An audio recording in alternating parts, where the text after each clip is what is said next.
દાહોદનું દેવગઢ બારિયા કે જ્યાં ભ્રષ્ટાચારનો આરોપ લાગ્યો છે એ પણ મનરેગાની યોજનામાં ભ્રષ્ટાચાર થયાનો દાવો થયો।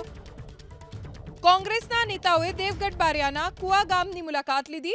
કુવા અને રેઢાણા મનરેગા યોજના હેઠળ રોડના કામમાં ભ્રષ્ટાચારનો આરોપ લાગ્યો છે। ગુલાબસિંહ ચૌહાણ, નરેન્દ્ર રાવત, પ્રભાબેન તાવિયાડે સ્થળ મુલાકાત કરી। પૂર્વ ધારાસભ્ય ડોક્ટર ચંદ્રિકાબેન બારિયાએ પણ મુલાકાત લીધી। કોંગ્રેસના પ્રતિનિધિઓ રિપોર્ટ તૈયાર કરીને પક્ષને સોંપશે। કોંગ્રેસના ભ્રષ્ટાચારના આરોપને રાજ્યમંત્રી બચુભાઈ ખાબડે નકાર્યા અને કહ્યું કે અગાઉ પણ કોંગ્રેસે આ પ્રકારના આરોપો લગાવ્યા છે।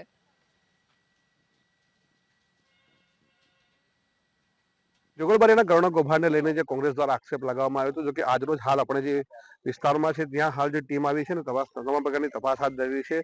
વાત કરીશું કયા પ્રકારની તપાસ અને શું કહેવા માંગજો જી, શું કહેશો? હાલ આપ તપાસમાં આવ્યા છો। આપ જોઈ શકો છો કે ક્યારથી આપના માધ્યમથી તમે પણ રોડ જોઈ શક્યા જ્યાં અમારી ગાડી પણ જઈ શકતી નથી, અને આ તમામ વિસ્તારોના નાગરિકો દ્વારા એફિડેવિટ એટલે સોગંદનામા કરવામાં આવ્યા છે। આની તપાસ માટે જ્યારે સિનિયર ધારાસભ્યો અને પૂર્વ સંસદ સભ્યની આવ્યા છે તો આપ જાણો છો કે આમાં ખૂબ મોટા પાયે ભ્રષ્ટાચાર થયો છે। અત્યારે અમારી પાસે અન્ય ગામોમાંથી ઘણા બધા એફિડેવિટ એટલે લગભગ 27 જેવા એફિડેવિટ તો અત્યારે મારા પ્રદેશ સમિતિમાં બીજા જમા થયા છે। અત્યારે અમારી પાસે બી પુરાવા છે। આપ જોઈ શકો છો કે આ પ્રકારનો ગંભીર ભ્રષ્ટાચાર અને ધારાસભ્યશ્રી અને મંત્રીશ્રી બચુભાઈ ખાબડના જે રાજ કન્સ્ટ્રક્શન એમના દીકરાઓ દ્વારા નામજોગ કહી શકાય કે કિરણભાઈ બચુભાઈ ખાબડ અને બલવંતસિંહ ખાબડ એમના નામે કંપનીઓ ચાલતી હોય, અને આ પ્રકારનો ભ્રષ્ટાચાર સ્પષ્ટ રીતે મુખ્યમંત્રી શ્રી ભૂપેન્દ્રભાઈએ આ મંત્રીશ્રીને તાત્કાલિક હોદ્દા પરથી દૂર કરવા જોઈએ, અને ગરીબ અને આદિવાસી વિસ્તારની અંદર આ પ્રકારની ગંભીર રીતે ભ્રષ્ટાચાર લોકોને કેવી રીતે તમે ન્યાય આપી શકશો?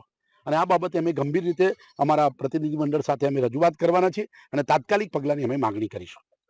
શું કહેશો મેડમ? હાલ આપ પણ અહીં આવ્યા છો, શું કહેશો આપ? આજે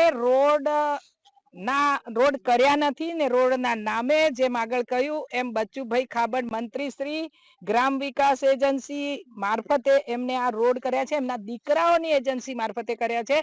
મારું તો એમ કેવું છે કે આ રોડ થયા નથી અને પૈસા લઈ લીધા છે, એની તપાસ થવી જોઈએ ને આ ગામ લોકોને પાકો ડામર રોડ મળવો જોઈએ। એ આક્ષેપો આખા બારિયા તાલુકાની 100 કરોડની ગ્રાન્ટ આટલા વર્ષોમાં નથી વપરાય, અને જ્યારે 100 કરોડનો મારા પર આક્ષેપ કરે છે એ હિસાબ હવે એમને જ આપવો રહ્યો, મારે કઈ કહેવાનું રહેતું જ નથી।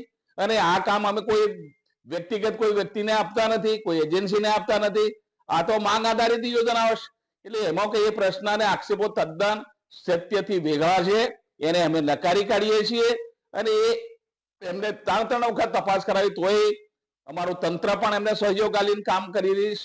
આ તો જ્યારે ચૂંટણીઓ આવતી હોય ત્યારે આ બધી વાતો બધા લઈને આવતા હોય છે એનો પોલિટિકલ લોકો, પણ વાસ્તવમાં અને જો અમે આ બાબત પર અમે હોય તો હું 22 વર્ષથી સરકારમાં નહીં, ધારાસભ્ય તરીકે કેવી રીતે અમે પ્રજા વચ્ચે રહીને કામ કરીએ? રસ્તા હોય, વીજળી હોય, આરોગ્ય હોય, શિક્ષણ હોય, તમામ ક્ષેત્રે અમે કામ કર્યું છે આ વિસ્તારની અંદર।